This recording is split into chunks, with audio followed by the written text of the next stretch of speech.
네, 중국이 엄청난 속도로 성장하고 있습니다. 네. 그런데 이 중국의 경제 발전 속도보다도 더 빨리 성장하는 것이 있습니다. 그게 무엇일까요? 바로 교회의 성장입니다. 교회의 성장, 기독교의 성장은 반드시 역사적으로 볼 때 경제 성장을 동반하였습니다. 한마디로 말하면은 예수님을 제대로 올바로 믿으면은 잘 먹고 잘 산다는 것입니다. 이것을 에이레네의 복이라고 말합니다. 타임지 베이징 지부 책임자 데이비드 아이크만은 중국에서 불어오는 기독교의 바람을 감지하고 조사 연구에 들어갑니다. 그리고 베이징에 오신 예수님이라는 책을 썼습니다. 그 책을 통해서 중국 기독교의 실상을 공개하고 있습니다. 현재 중국 기독교인의 숫자는 8천만 명입니다. 중국 공산당원 수보다 많아졌습니다. 1950년 당시 중국 모택동은 기독교 선교사 7천 명을 추방하면서 소위 삼자교회라는 것을 세웠습니다. 이 삼자교회는 뭐냐 그러면 한 도시의 교회 하나를 인정해 주는 것입니다. 종교의 자유를 위해서가 아니라 공산정부의 효율적인 통제를 위한 정책이었습니다. 현재 그 삼자교회들에 등록된 교인의 숫자는 약 2,100만 명 정도. 그러니까 6천만 명은 비밀교인, 비등록 교인이 중국에 존재한다는 것입니다. 이들은 과연 어디서 신앙생활을 하는 것일까? 네. 6천만 명의 이 비밀 성도들은 바로 가정교회에서 예배를 드리고 있습니다. 공산정부가 선교사들을 추방하여 성도들이 지하로 숨어들었고 모진 박해를 견뎌야 했습니다. 많은 사람들이 체포 구금되고 순교당하였습니다. 그러나 그들은 목숨을 걸고 예수님을 전하였고 복음을 전파하고 그 복음을 온몸으로 살아냈습니다. 현재 46세의 시라는 사람이 있습니다. 시, 이름이. 열렬한 공산당원이었고 중국의 홍위병으로 맹활약하여 공산당의 신임을 한몸에 받고 있었는데 그는 매일 그 삼자교회 앞을 이렇게 지나거나 출퇴근을 하는데 이상한 현상을 발견하였습니다. 아무리 애를 써도 청년들이 공산당에는 모이지 않는데 삼자교회에는 사람들이 언제나 북적대고 있었기 때문입니다. 어느 날 결심 끝에 교회 문을 열고 들어섭니다. 그때 한 크리스찬이 간증하였는데 그 이야기를 듣고 숨이 멈추는 듯한 충격을 받았다고 합니다. 그래서 성경을 구해서 단숨에 창세기에서 요한계시록까지 독파하였는데 그 말씀 가운데 살아계신 예수님을 만나게 됩니다. 몇 달 후 당수를 찾아가서 자신은 이제 공산당원을 그만두고 크리스찬이 되겠다고 선언합니다. 출세길이 막히고 장밋빛 미래가 사라지는 순간이었습니다. 주위 사람들이 긋고 말려고 아버지는 이렇게 소리쳤습니다. 나는 크리스찬 장개석과 목숨을 걸고 싸웠고 한국 전쟁에서도 크리스찬들과 싸웠다. 그런데 우리 집안에서 예수쟁이가 나오다니.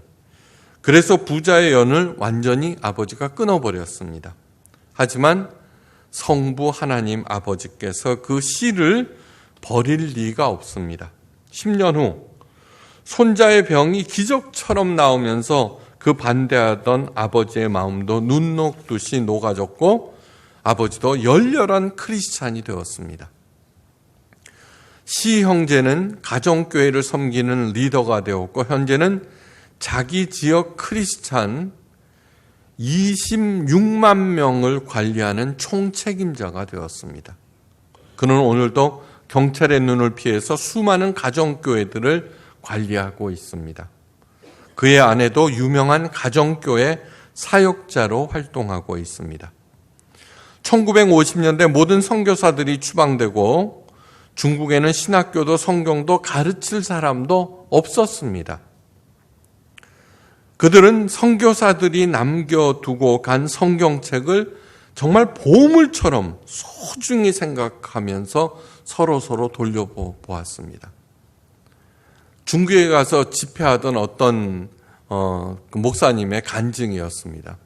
그러니까 여러 지역을 가는데 어떤 사람이 계속 여기에 가도 있고 다른 도시에 가도 그 맨 앞에 있더랍니다. 그리고 모든 집회가 끝난 다음 그 사람이 목사님한테 와서 하는 얘기가, 목사님, 그 성경책 저를 주고 가십시오, 그러더랍니다. 그렇게 해서 그들은 자신들의 신앙을 지켜낸 것입니다.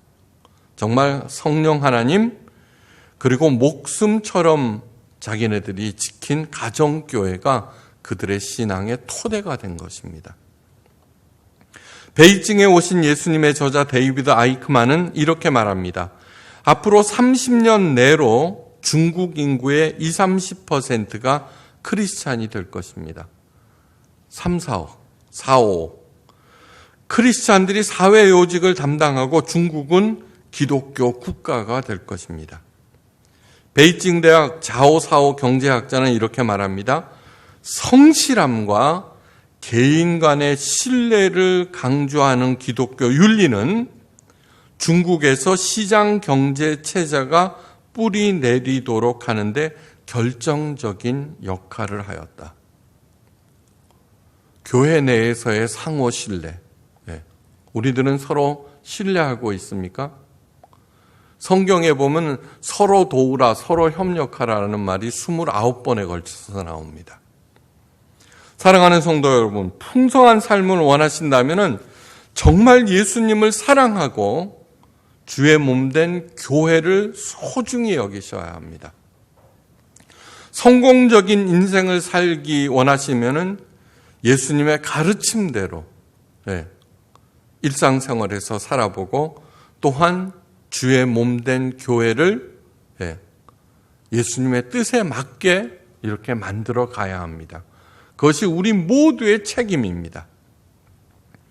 예수님께서는 우리 대한민국을 일본이나 중국보다도 사랑하셨습니다. 중국이나 일본에서 기독교는 실패했지만 우리 대한민국에서는 활짝 꽃을 피웠습니다. 세계가 깜짝 놀란 우리 대한민국의 발전의 중심에는 교회가 있었습니다. 3.1운동 때부터입니다. 천도교가 주도하였지만 그때 기독교 한국 대표 33명 중에 무려 16명이 기독교인이었습니다.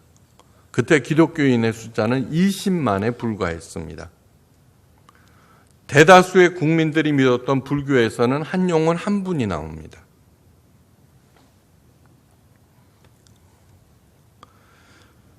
교회가 수많은 인재들을 키워냈고 기독교 인재들이 사회 각 분야를 이끌어 나가서 오늘에 이른 것입니다.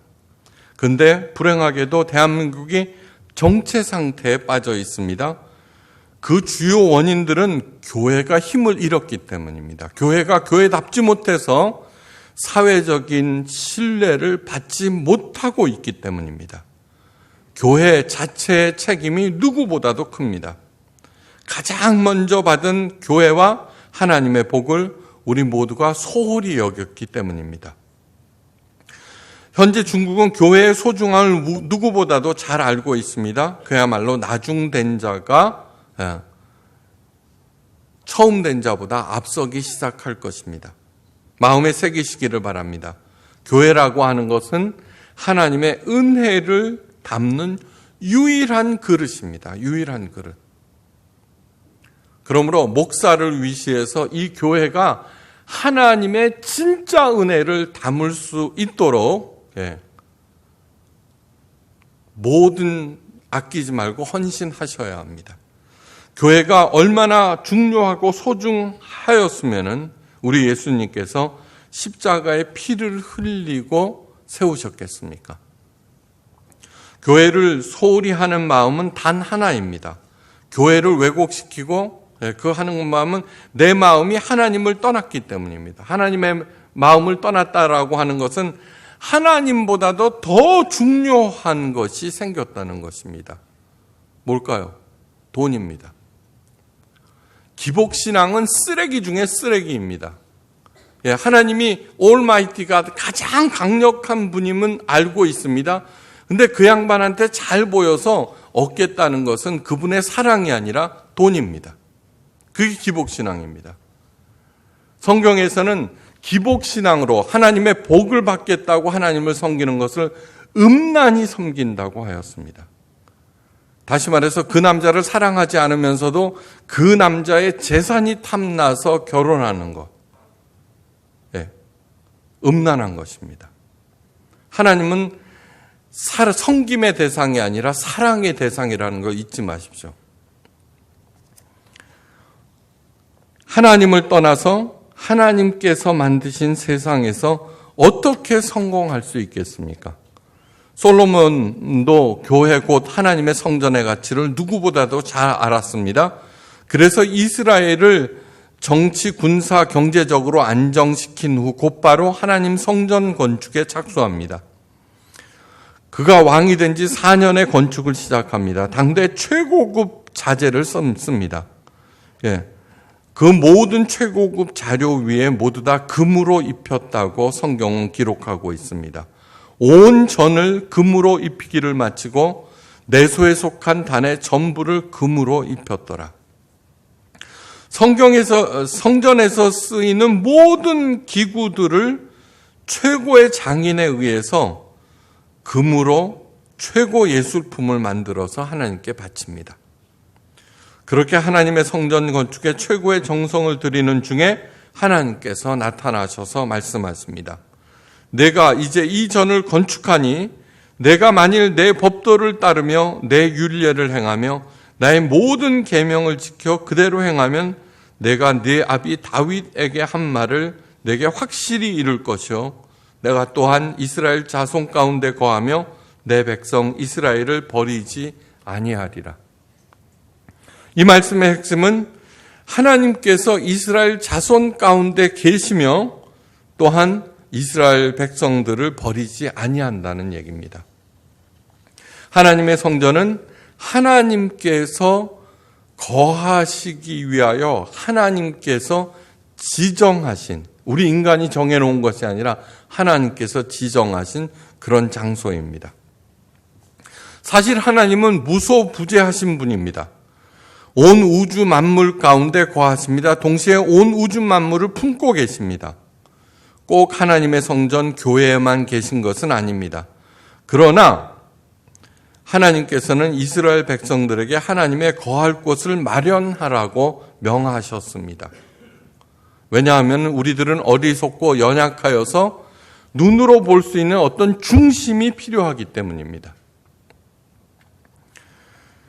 제일 처음 430년간 이집트의 노예로 살던 이스라엘 백성을 구원하여서 광야로 이끄신 직후 하나님께서는 하나님의 성막을 지을 것을 명령하십니다.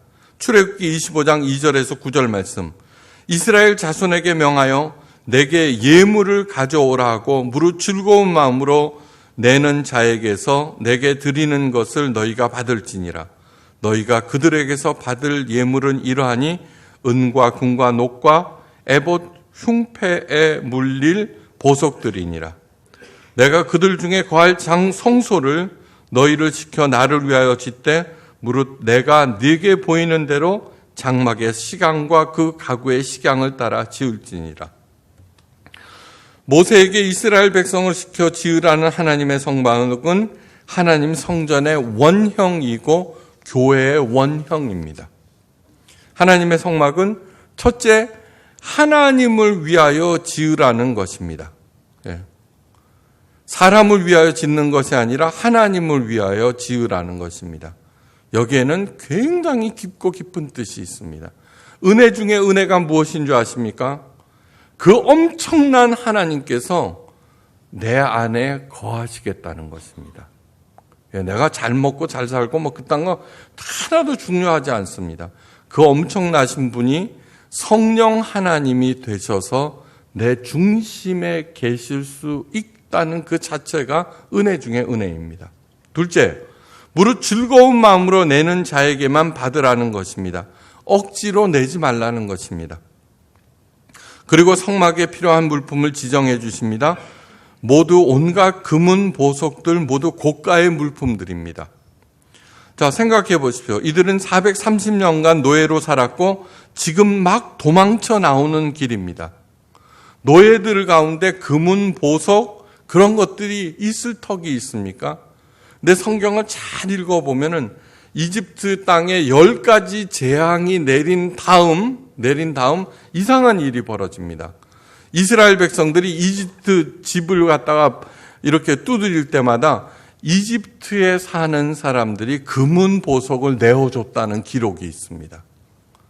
그때 어린 양의 피를 잡아서 문설주의 임방에 발랐죠.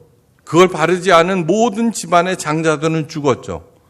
자기 집 기둥인 장자들이 죽는데 이집트의 모든 가정들이 아비규환이 되었습니다. 그때 이스라엘 백성들이 문을 두드리자 얼른 떠나거라 이 귀찮은 놈들아. 그러고 막 나눠줬다는 얘기입니다. 이 얘기는 무슨 얘기냐 하면은 우리가 지금 누리고 있는 이 번영을 우리들은 내가 일으켰다고 생각하지만 사실은 아니라는 것입니다.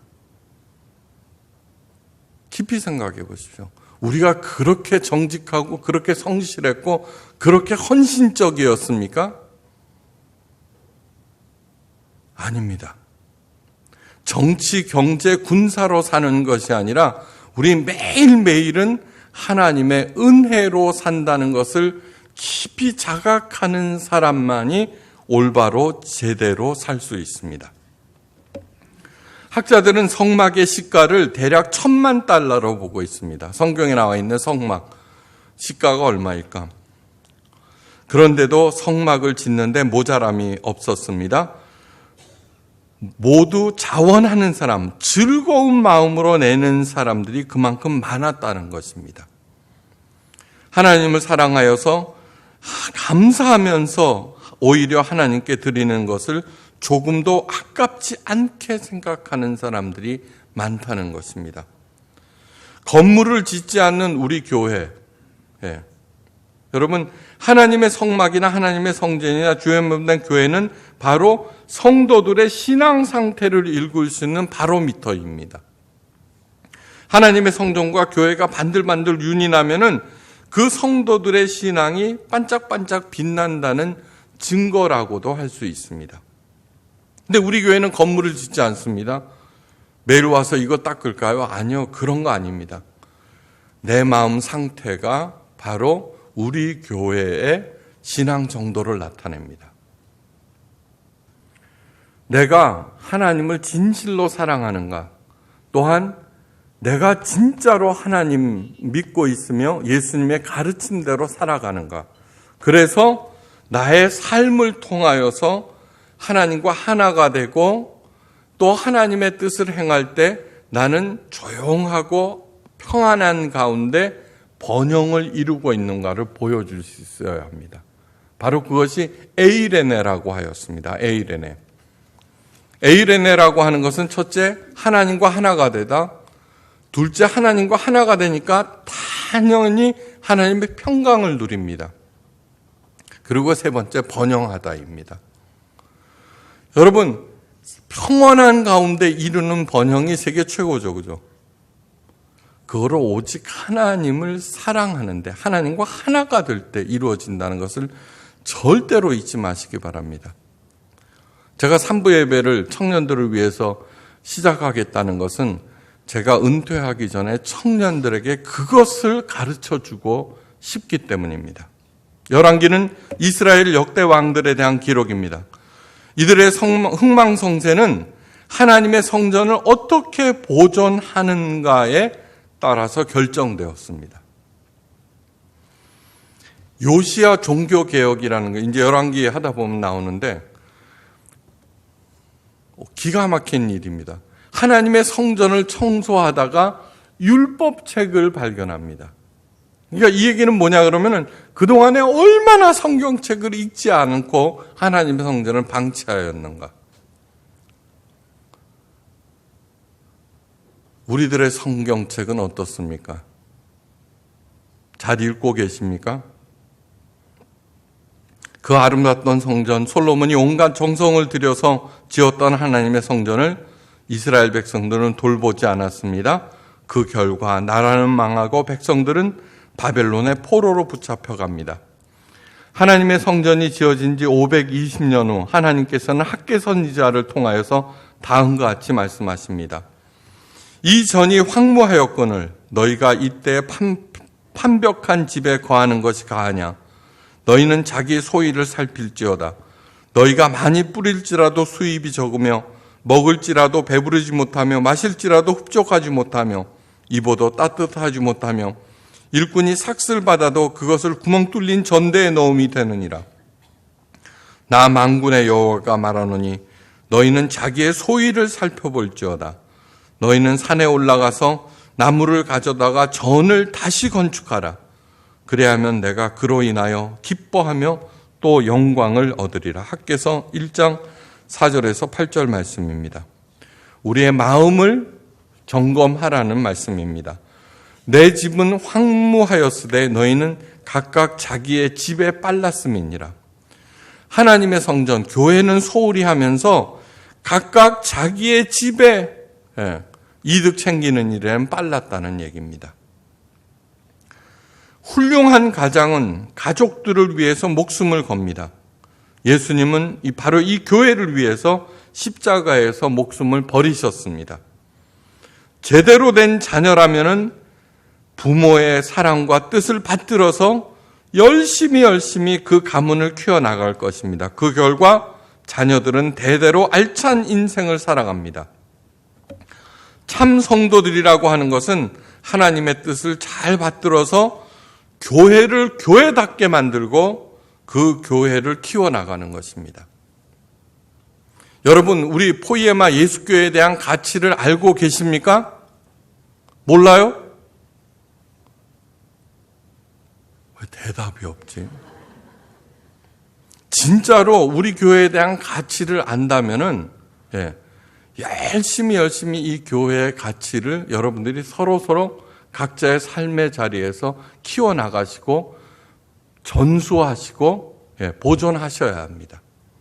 그래서 한국교회의 신뢰를 다시 회복시켜야 합니다. 그렇게 할 때 하나님의 자녀들인 여러분들의 삶은 활짝 꽃피우고 큰 나무로 성장하게 됩니다. 교회는 아담과 이브의 범죄로 무너진 가정을 다시 세우기 위해서 이 땅에 세운 하나님의 가정입니다.